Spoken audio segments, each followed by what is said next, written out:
Hello பப்பாளிஸ், அம்மா ஸ்டைலில் ஒரு சேனக்கிழங்கு வறுவல் எப்படி செய்யலான்னு பார்க்கலாமா? சேனக்கிழங்கை நான் அந்த மாதிரி குட்டி குட்டியாக நறுக்கிட்டு உப்பு, மஞ்சத்தூள், புளி, இது வந்து புது கிழங்கு, அதனால தான் புளி போட்டு வேக வச்சுருக்கேன். இப்போ நல்லா வெந்துருச்சு, எடுத்து வச்சுட்டு இப்போ நம்ம ஒரு கடாயில் எண்ணெய் ஊற்றி வேக வச்ச சேனக்கிழங்கு எல்லாத்தையுமே நம்ம வந்து பொரிச்சு எடுத்துக்கலாம். பொன்னிறமாக பொரிச்சு எடுத்துக்கலாம். பொரிக்கிலே நல்ல டேஸ்ட்டாக இருக்கும். பொரிச்சு வச்சுருப்பாங்க எங்கள் அம்மா. அந்த கிழங்கையே நாங்கள் என்ன பண்ணுவோம், பாதி எடுத்து சாப்பிட்ருவோம். அதுக்கே அவங்க வந்து பேசுவாங்க, கிழங்க ஃபுல்லும் பொரிச்சு வச்சதே எடுத்து சாப்பிட்டா எப்படி நீங்கள் சாப்பாட்டுக்கு வச்சுக்குவீங்க அப்படின்னு பேசுவாங்க. அந்தளவுக்கு பொரிக்கிற கிழங்கையே, எண்ணெயில் போட்டு பொரிக்கிற கிழங்கையே நல்லா டேஸ்ட்டாக இருக்கும். இப்போ இதுக்கு ஒரு மசாலா ரெடி பண்ணிக்கலாம்.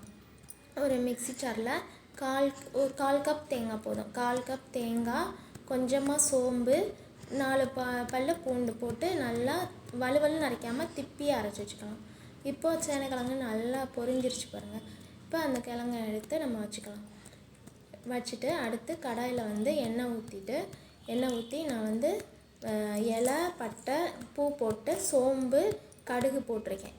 சோம்பு, கடுகு போட்டு அப்போ கருவேப்பிலையும் சின்ன வெங்காயம், இந்த இதுக்கு சின்ன வெங்காயம் போட்டால் நல்லா டேஸ்ட்டாக இருக்கும். சின்ன வெங்காயம் போட்டு நல்லா வதக்கிக்குவோங்க. சின்ன வெங்காயம் கொஞ்சம் ஒரு 10 சின்ன வெங்காயம் நறுக்கியிருப்பேன். 10 சின்ன வெங்காயம் போட்டு நல்லா நறுக்கி, வெங்காயம் நல்லா வதங்கினதுக்கப்புறம் ஒரு சின்ன சைஸ் தக்காளியையும் போட்டு நல்லா வதக்கிடுங்க.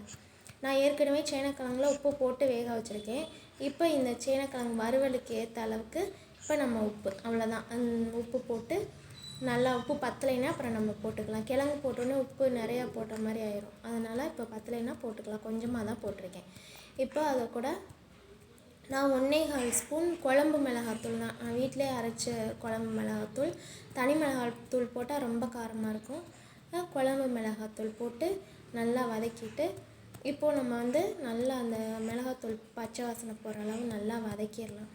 வதக்குனதுக்கப்புறம் நான் வந்து தேங்காய் பாருங்கள், திப்பியாக வலுவலுன்னு அரைக்கலை, திப்பியாக தான் அரைச்சிருக்கேன்.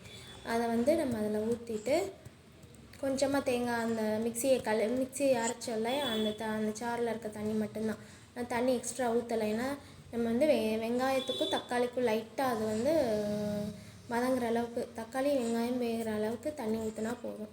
நான் கொஞ்சமாக தண்ணி ஊற்றிருக்கேன். தண்ணி கொஞ்சமாக ஊற்றிருக்கேன் பாருங்கள்.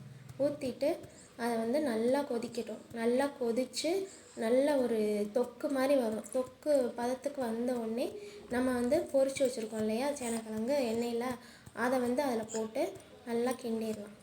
கிண்டிட்டு ஒரு சிம்மில் வச்சுட்டு ஒரு 10 நிமிஷம் சிம்மிலே வச்சுருந்தா போதும்.